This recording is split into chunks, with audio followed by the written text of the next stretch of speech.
یاد کردم کوه و ایلاقی وطن، یاد کردم گاو و تیلاقی وطن. موزه کرزی و پیپاقی وطن، چکه و قوروت و قیماقی وطن. غریبی خار و دلگیرم کدی، در جوانی نرسگی پیرم کدی. یاد کردم خانه و بام و درم، نرسگ و خینگاله و گاو و خرم. در وطن باشم اگر شیری نرم، در غریبی مثل گوسفندی کرم. غریبی خار و دلگیرم کدی، در جوانی نرسگی پیرم کدی. یاد کردم چلپک و نانی وطن، کلچه و فطیر چکدانی وطن. صدقه نان و نمکدانی وطن، بانوانی چهره خندانی وطن.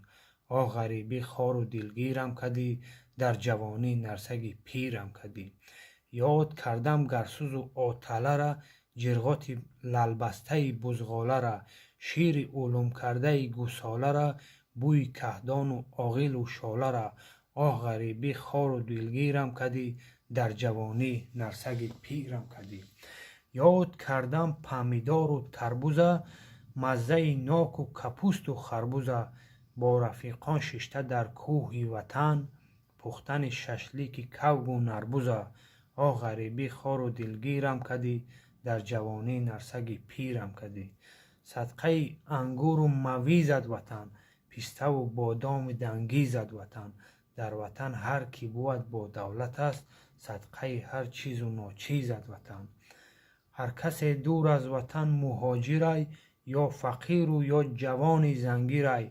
حال و زارش بدتر از خر پیرای، زیغ نشد دوستم نصیب و تقدیرای. غریبی خار و دلگیرم کدی، در جوانی نرسگی پیرم کدی. تاجیکستانی عزیزم دیگرای، جای او در دیده و در جیگرای. آب پاک و منظره های دلکشش، داروی درد دل و درد سرای.